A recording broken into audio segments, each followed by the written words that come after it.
ଅଦ୍ୟତା 19/4/2025 ତାରିଖ ଶନିବାର ସକାଳ 8 ଘଟିକା ସମୟରେ ଆମ୍ଭ ବିଦ୍ୟାଳୟର ମହାନଦୀ କକ୍ଷରେ ଏକ ଜରୁରୀ ବୈଠକ ଅନୁଷ୍ଠିତ ହୋଇଯାଇଛି।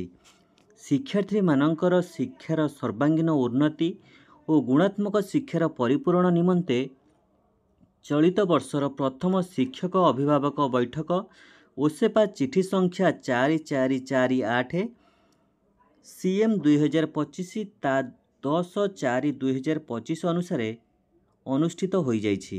ଏହି ବୈଠକରେ ବିଦ୍ୟାଳୟ ପରିଚାଳନା କମିଟିର ସଭାପତି ଆପଣଙ୍କର ଯିଏ ସଭାପତି ରହିଥିବେ ତାଙ୍କର ନାମ ଏଠାରେ ଉଲ୍ଲେଖ କରିବେ। ସଭାପତିତ୍ୱରେ ବିଦ୍ୟାଳୟର ଅଧ୍ୟୟନରତ ସମସ୍ତ ଛାତ୍ରଛାତ୍ରୀଙ୍କ ପିତାମାତା ତଥା ଅଭିଭାବକ ଶିକ୍ଷକ ଶିକ୍ଷୟିତ୍ରୀ ଓ ପରିଚାଳନା କମିଟିର ସଦସ୍ୟମାନଙ୍କର ଉପସ୍ଥିତିରେ ନିମ୍ନଲିଖିତ ପ୍ରସ୍ତାବଗୁଡ଼ିକୁ ଆଲୋଚନା କରାଯାଇ ସର୍ବସମ୍ମତିକ୍ରମେ ନିଷ୍ପତ୍ତି ଗୃହୀତ ହୋଇଥିଲା। ତାହେଲେ ଚାଲନ୍ତୁ ଦେଖିବା ପ୍ରଥମ ପ୍ରସ୍ତାବ କ'ଣ ରହିଥିଲା। ପ୍ରଥମ ପ୍ରସ୍ତାବ ରହିଛି ସ୍ୱାଗତ ସମ୍ବର୍ଦ୍ଧନା ଓ ପୂର୍ବ ବୈଠକର ବିବରଣୀ ପଠନ। ଅଦ୍ୟ ଆୟୋଜିତ ବୈଠକର ଆବାହକ ତଥା ବିଦ୍ୟାଳୟର ପ୍ରଧାନ ଶିକ୍ଷକ ଅବା ଶିକ୍ଷୟିତ୍ରୀଙ୍କ ତରଫରୁ ଉପସ୍ଥିତ ଅଭିଭାବକମାନଙ୍କୁ ଉକ୍ତ ବୈଠକକୁ ସ୍ୱାଗତ କରିବା ସହ ପୂର୍ବ ବୈଠକର ବିବରଣୀ ପଠନ କରାଯାଇଥିଲା। ଦ୍ୱିତୀୟ ପ୍ରସ୍ତାବ କ'ଣ ରହିଛି ଦେଖିବା।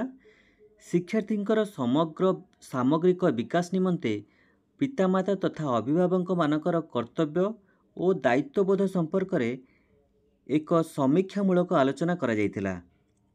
ତୃତୀୟ ପ୍ରସ୍ତାବ ରହିଛି କ'ଣ ଦେଖିବା।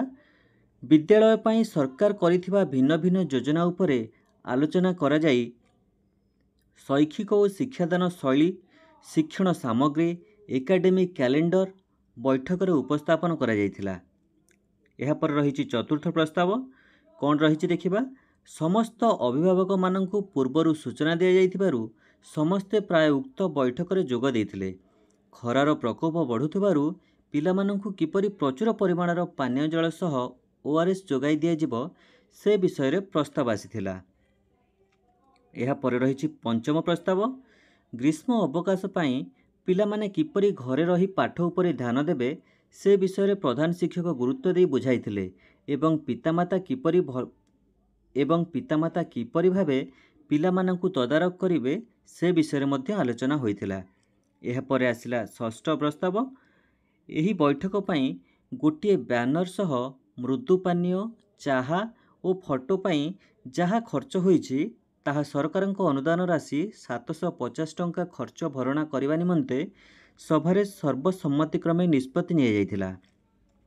ଏହାପରେ ଆସିଲା ସପ୍ତମ ପ୍ରସ୍ତାବ ଯାହାକି ରହିଥିଲା ଶେଷ ପ୍ରସ୍ତାବ।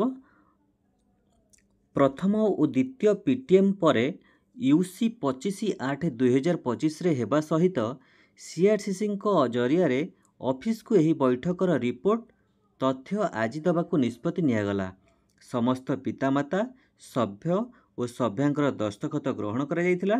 ଶେଷରେ ସମସ୍ତଙ୍କୁ ଧନ୍ୟବାଦ ଦିଆଯାଇ ସଭା କାର୍ଯ୍ୟ ଶେଷ କରାଯାଇଥିଲା। ବାମ ପଟରେ ରହିବ ସଭାପତିଙ୍କ ଦରଖାସ୍ତ ଏବଂ ଅଭିଭାବକମାନଙ୍କର ଦରଖାସ୍ତ, ଆଉ ଏପଟେ ଡାହାଣ ପଟରେ ରହିବ ପ୍ରଧାନ ଶିକ୍ଷକ ଶିକ୍ଷୟିତ୍ରୀଙ୍କର ଦରଖାସ୍ତ ଏବଂ ସହକାରୀ ଶିକ୍ଷକ ଶିକ୍ଷୟିତ୍ରୀଙ୍କର ଦରଖାସ୍ତ। ରହିଲୁ। ଯଦି ଭିଡ଼ିଓଟି ଆପଣଙ୍କୁ ଭଲ ଲାଗିଥାଏ ତାହେଲେ ନିଶ୍ଚୟ ଗୋଟେ ଲାଇକ୍ କମେଣ୍ଟ ସେୟାର କରିବା ପାଇଁ ଭୁଲିବେନି। ଜୟ ଜଗନ୍ନାଥ।